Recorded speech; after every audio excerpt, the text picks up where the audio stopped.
The Agents of Sabotage DLC is just a few short days away, and as per usual, you're probably wondering, why didn't I make any use of the double money in Heist month? That is a very good question. Why didn't you? Either way, not all hope is lost. I am here to help you out. Also, subscribe and stay tuned to the channel for guides and more coming Tuesday when the DLC launches, and obviously more information as we get it leading up to the DLC. So, how much money do you need for the DLC? In the trailer we have seen the business and 4 new vehicles. These are basically the main cost of the DLC. First and most importantly, the business. The garment factory will getting an entire renovation, and surely this will have a price tag. And since the DLC seems to be pretty similar to the Chop Shop and Bottom Dollar Bounties DLC, it's safe to assume that the business will be priced between 2 to 5 million, depending on how many upgrades you will get. It's also safe to assume that you won't be able to get any different locations, as the garment factory will be the sole location of this DLC. So cheaping out on a location in Paleto Bay, for example, is not going to be a thing this time around, which I'm sure a certain Paleto King will be particularly happy about. Then there are the vehicles. So far, sadly, we've only seen 4 vehicles that are going to be within the DLC. Whether they're going to be there on day 1 on launch day remains to be seen, as I personally have my reservations whether or not that cop car is going to be there on day 1. Whether it is or not, we're going to still assume that they will be there on launch day. The Banshee and the Jester RR wide body will probably cost you about $2 million each. The new Blista vehicle will be probably around 1.5 million, and the Croquette D10 police car, which is the big ticket item, undoubtedly is going to be around the $5 million mark. It also probably will require you to have a previous police car to get a trade price and also unlock it, so do keep that in mind if it's going to be anything at all like the Bottom Dollar Bounties DLC in terms of unlocking those vehicles. So if you put all the total costs that we mentioned so far for literally buying everything, 10 to 15 million is going to be the ballpark at which you need to start aiming for, which is oddly low, and at the time of recording we obviously haven't seen a whole lot about the DLC. Whether that's because this is all the content that's going to be in it, or because there's more to the DLC that we simply don't know yet. I personally fear it's more the lack of content, but I'm hoping to be wrong. I would honestly say that if you want to be on the safe side, try to shoot for 10 to 20 million if you want to go into the DLC stress-free. As per usual, 5 million is going to be the bare minimum if you're just here to explore the brand new content. But if you don't have that kind of money, hear me out.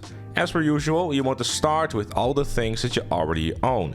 Check your garages that have been collecting dust for a while, like the vehicle I'm selling on screen. Look at that, I just made $1 million for simply selling a vehicle that's been collecting dust for several months, if not years. Your business, were any left stock and just simply firing it up again, or the saves in your businesses for money that's been laying around as well, ready to be picked up. You'll be surprised with just how much money you can make by simply just checking that. Your nightclub save, for example, is $250,000 if you haven't collected that in a very long time. Sadly, the event week bonuses, once again, as per usual, are rather weak with the DLC coming up this Tuesday. But there are still a few things that are worth doing. The weekly challenge can earn you a cool $100,000 for simply doing 3 bounty targets in your bail office, who are also double cash NRP this week, at least until Tuesday. They are worth doing. If that's the only business you have, then yeah, you can do these every 48 minutes. The daily target will also earn you $100,000 to $200,000, so guess go and do those as well if you're trying to make some quick cash. Speaking of some quick cash, the salvage yard, if you have that, you can do the weekly robberies as well. Those will earn you about $1 million too. The time trials can earn you a cool $100,000 to $200,000 for simply completing them, and not even that difficult, especially if you're on the PS5 or Xbox Series X and S. The HW time trial will make you a very easy $250,000, and all you need to do is just complete the time trial. If you need a guide for it, have a look on the channel. I have guides for literally everything I mentioned. If you're someone who doesn't own anything at all in the game, the collectible farm rate doesn't require to buy anything at all and can be done every 48 minutes for a cool $500,000. Again, need a guide for it? Check it out on the channel. It's pretty easy to do regardless. Then of course there are the other heists in the game, if you're not sick of those just yet after the past month. Most notably the Kuiper Rico heist, great way of making some money. Casino heist is definitely kind of like better in that regard, but you'll need a friend for that, which I guess if you have or haven't, that depends on whether or not you will find that worth it.